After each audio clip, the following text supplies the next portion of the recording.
Good morning students. आज हम लोग स्टैंडर्ड 8 के एक चैप्टर को कवर करने की कोशिश करेंगे। ये चैप्टर हिस्ट्री के किताब में चैप्टर 6 है। बेसिक ये चैप्टर है रिवोल्ट ऑफ 1857। ये रिवोल्ट ऑफ 1857 ये हमारे देश का प्रथम स्वतंत्रता संग्राम के लिए लड़ा गया फर्स्ट रिवोल्ट है। और बेसिकली इस टॉपिक में हम लोग ये जानने की कोशिश करेंगे कि क्या क्या वो मुख्य कारण थे जिसकी वजह से ये रिवोल्ट शुरू हुआ। तो बेसिकली इस रिवोल्ट के शुरू होने के 6 ही मुख्य कारण हैं जो हम लोग देखेंगे। पहला कारण था डिक्लाइन ऑफ ट्रेडिशनल इंडस्ट्री, मतलब हमारे देश का इसके पहले हमारे देश में जो हमारा अपना हस्तकरघा उद्योग था, जिसमें जो लोग छोटे छोटे कारीगर लोग अपने कलाकारी दिखाते थे, जैसे लकड़ियों का सामान बनाते थे, जो कुम्हार लोग थे वो मिट्टी के बर्तन बनाते थे, जो लोहार लोग थे वो लोहे या अलग अलग धातुओं के बर्तन बनाते थे।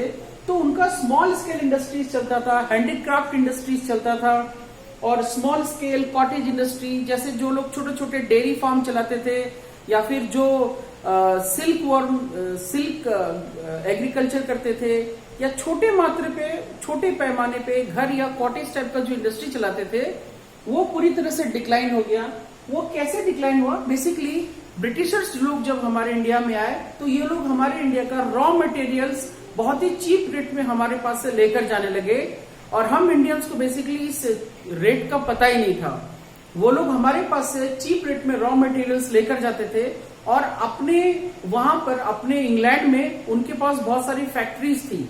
ये लोग उस फैक्ट्री में जाकर मटेरियल को फिनिश्ड गुड्स तैयार करते थे, और जिसका कॉस्ट बहुत कम होता था, और उनको बेचने के लिए ये लोग हमारे कंट्री को ही एज ए मार्केट के रूप में इस्तेमाल करने लगे, जिस वजह से उस प्रोडक्ट का कॉस्ट बहुत कम आने लगा।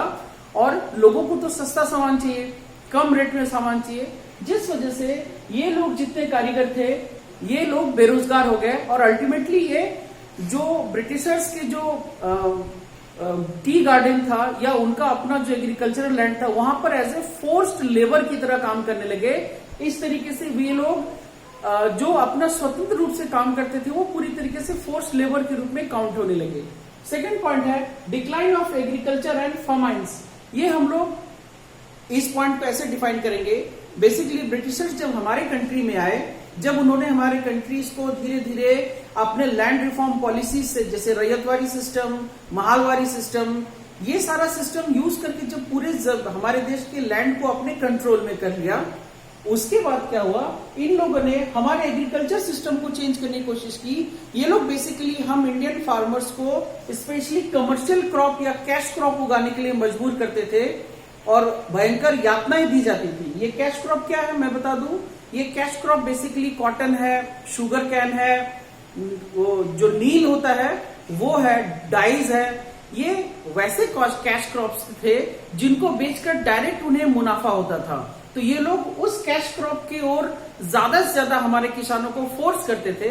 तो इससे क्या हुआ, धीरे धीरे किसानों के पास जो खाने का अनाज था वो स्टॉक घटता गया, और 1 से 2 साल से ज्यादा स्टॉक नहीं होता था। और अल्टीमेटली जब स्टॉक खत्म हो गया तो, और एक तो स्टॉक खत्म हो गया, दूसरा हमने जो हम खाना खाते हैं, बेसिकली वो जो हमारा खाने वाला क्रॉप था, जो धान गेहूं, हमने उसको उगाया ही नहीं। तो अल्टीमेटली हमारे पास अनाज की शॉर्टेज हो गया। तो ये सीधी सी बात है, ये फेमाइन, अकाल के लिए सबसे बड़ा कारण ये था कि लोगों के पास खाने का अनाज ही नहीं था, क्योंकि जो स्टॉक में था वो ब्रिटिशर्स को बेच दिया गया या लोगों ने कंज्यूम कर लिया, और लोगों ने नया अनाज उगाया ही नहीं।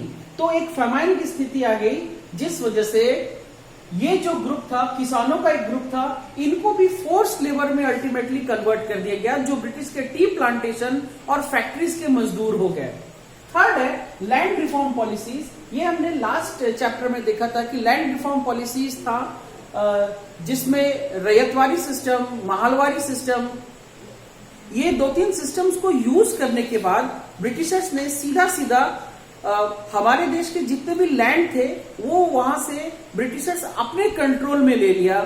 और उस लैंड को अपने कंट्रोल में लेने के बाद उन लोगों ने अपने मर्जी का फसल उगाना शुरू किया, जिससे लोगों को बहुत ज्यादा प्रॉब्लम हुआ। अल्टीमेटली लोगों के अंदर ब्रिटिशर्स के अगेंस्ट में विद्रोह की भावना जागी और वो ब्रिटिशर्स के अगेंस्ट में, जैसे मैंने यहां लिखा है इंक्रीज्ड रेवेन्यू, क्योंकि 3 तरह का सिस्टम था, परमानेंट सेटलमेंट, रेयतवारी सिस्टम और महालवारी सिस्टम। इन तीनों सिस्टम को यूज करने के बाद, इन तीनों सिस्टम को फॉलो करने के बाद बेसिकली हम इंडियन फार्मर्स या जमींदार जिनके पास जितनी जमीन थी वो अल्टीमेटली बहुत ज्यादा रेवेन्यू होने की वजह से ब्रिटिशर्स के कंट्रोल में चले गई, डायरेक्टली या इनडायरेक्टली। और साथ ही साथ जो फार्मर्स थे जिनके पास अपना जमीन था वो भी धीरे धीरे उनका सारा जमीन उनसे छीन गया और वो बाउंडेड लेबर्स में कन्वर्ट हो गया। ये तीनों ग्रुप, सबसे पहली बात तो जो लोग कारीगर थे वो कन्वर्ट हो गए बाउंडेड लेबर में, जो लोग किसान का काम करते थे वो भी बाउंडेड लेबर में कन्वर्ट हो गए, और साथ ही साथ जो इसके बाद जो जमींदार के पास किसान थे या छोटे मोटे जो किसान थे जिनके पास अपनी जमीन थी वो भी बाउंडेड लेबर में कन्वर्ट होते चले गए ब्रिटिशर्स की लैंड पॉलिसीज के तहत। नाउ नेक्स्ट कॉज है पॉलिटिकल कॉजेज। तो पॉलिटिकल कॉजेज में पढ़ेंगे, हमने लास्ट चैप्टर में भी ये डिस्कस किया था कि सब्सिडियरी अलायंस पॉलिसी और डॉक्ट्रिन ऑफ लैप्स पॉलिसी के तहत ब्रिटिशर्स ने बहुत सारे राजाओं का पूरा राज्य, पूरा जमीन अपने कंट्रोल में कर लिया था। बेसिकली मैं जरा याद दिला दूं, सब्सिडियरी अलायंस पॉलिसी एक ऐसा पॉलिसी था जिसके तहत कोई भी इंडियन रूलर्स कोई भी अपने पास सेना नहीं रख सकते हैं, और अगर उन्हें कोई भी सिक्योरिटी या सेना रखने की जरूरत होगी तो उसके लिए उन्हें ब्रिटिशर्स को अलग से पे करना होगा, उन्हें चार्जेस पे करने होंगे। और दूसरी बात, एक और उसमें पॉलिसी ऐड था कि अगर वे किसी भी तरीके से अगर कोई भी रेवेन्यू देने में चूक जाते हैं तो उनके राज्य का एक part as a penalty Britishers को पे करना होगा। तो धीरे धीरे अल्टीमेटली सब्सिडियरी अलायंस पॉलिसी के तहत भी बहुत सारे राज्य जैसे अवध हो गया और भी बहुत सारा एरिया है जो ब्रिटिशर्स के अंडर चले गए। और डॉक्ट्रिन ऑफ लैप्स पॉलिसी हम लोग जानते हैं, ब्रिटिशर्स ने एक ऐसा पॉलिसी बनाया जिसमें वो किसी भी राजा के अगर उनका अपना पुत्र संतान नहीं है तो वो दूसरे जो एडॉप्टेड सन होते थे, एडॉप्टेड को वो एक्सेप्ट नहीं करते थे उस राजा के रूप में। तो इस पॉलिसी के तहत भी झांसी, हम जानते हैं रानी लक्ष्मीबाई इस पॉलिसी के विरुद्ध में, अंग्रेजों के विरुद्ध में खड़ी हुई, अल्टीमेटली संघर्ष की, परंतु वो वीरगति को प्राप्त हो गई। इस तरीके से ये भी एक पॉलिटिकल कॉजेस था जिस वजह से बड़े बड़े राजा रजवाड़ों का पूरा लैंड ब्रिटिशर्स ने हड़प लिया, अपने अंदर मिला लिया। नेक्स्ट है सोशल एंड रिलीजियस कॉजेस। ये हम लोग जानते हैं ब्रिटिशर्स सिर्फ यहीं तक नहीं थे, वो हमारे सोशल, हमारे समाज में, हमारे धर्म के अंदर भी आ गए। कैसे? जैसे उन्होंने कुछ जो हमारे पुराने नियम जो चले आ रहे थे, सती प्रथा को बंद करवा दिया, चाइल्ड मैरिज को बंद करवा दिया, जो बाल विवाह होता था वो बंद करवा दिया, और साथ ही साथ वेस्टर्न एजुकेशन को हमारे देश में शुरुआत करवा दिया, जबरदस्ती पढ़ना ही पड़ता था, और लोगों को जबरदस्ती मिशनरीज बैठाकर लोगों को क्रिश्चियन धर्म में कन्वर्ट करना शुरू करवाया। तो ये कुछ कॉजेज हैं, ये सोशल एंड रिलीजियस कॉजेज हैं। इसके वजह से भी लोग ब्रिटिशर्स के विरुद्ध गए, ब्रिटिशर्स की नीतियों के विरुद्ध गए और ब्रिटिशर्स के विरुद्ध खड़े होकर सोचने लगे। एंड लास्ट कॉजेज हम बताएंगे मिलिट्री कॉजेज। हमारे देश के बहुत सारे लोग ब्रिटिशर्स के मिलिट्री आर्मी में ही थे, परंतु उनके साथ बहुत ज्यादा नाइंसाफी होती थी। जैसे उनका रैंक बहुत कम होता था, उनका प्रमोशन नहीं होता था, उनकी सैलरी बहुत कम होती थी, और साथ ही साथ उनको देश से बाहर भी भेजा जाता था। और ये जो इशू था कार्टिज इशू, ये हम लोग डिस्कस करेंगे क्योंकि ये कार्टिज इशू इमीडिएट कॉज था 1857 के रिवोल्ट के लिए। इसमें क्या था, बेसिकली जो गोली भरा जाता था, गोली के ऊपर एक पेपर होता था जिसको दांत से खींचना पड़ता था। वो पेपर में बेसिकली लोगों का मानना यह था कि उस पेपर में गाय या सुअर का चर्बी मिक्स होता है। तो ब्रिटिशर्स आर्मी में बेसिकली जो इंडियंस थे वो या तो हिंदू धर्म को मानने वाले थे या तो इस्लाम धर्म को मानने वाले थे। तो ये जो चीज थी, ये दोनों ही रूप में दोनों के धर्म मानने वालों को आघात पहुंचाता था। तो ये मेन कारण था, एक इमीडिएट कॉज था। हम लोग पढ़ेंगे ये इमीडिएट कॉज था, बैरकपुर से शुरुआत हुआ, मंगल पांडे ने शुरुआत किया। नेक्स्ट टॉपिक में हम लोग पढ़ेंगे क्या क्या रीजंस थे। आज के इस टॉपिक में हम लोगों ने इतना जाना, इतना सीखा कि रिवोल्ट ऑफ 1857 को शुरू करने में मेन कॉजेस क्या थे। डिक्लाइन ऑफ ट्रेडिशनल इंडस्ट्री, जो हमारा हस्तकरघा उद्योग था वो पूरी तरह से नष्ट हो गया। जो हस्तकरघा को करने वाले कारीगर थे वो बंधुआ मजदूर में कन्वर्ट हो गए, क्योंकि जीविका तो चलानी है। उनका जीविका का साधन नष्ट हो गया, तो अल्टीमेटली वो ब्रिटिशर्स के फैक्ट्री में या जो चाय बागान होता था उसमें मजदूरी करने लगे। सेकंड है, एग्रीकल्चर को नष्ट कर दिया हमारे देश का, क्योंकि ब्रिटिशर्स ने जबरदस्ती हम लोगों से कमर्शियल क्रॉप उगवाना शुरू किया और जिस वजह से भयंकर अकाल भी पड़ा। नेक्स्ट है लैंड रिफॉर्म पॉलिसीज। इतना रेवेन्यू ब्रिटिशर्स ने बढ़ा दिया कि लोग रेवेन्यू नहीं देने के वजह से अपने जमीन को त्यागना पड़ा और ब्रिटिशर्स के फैक्ट्रीज और टी प्लांटेशन एरिया में उन्हें बंधुआ मजदूर बनना पड़ा।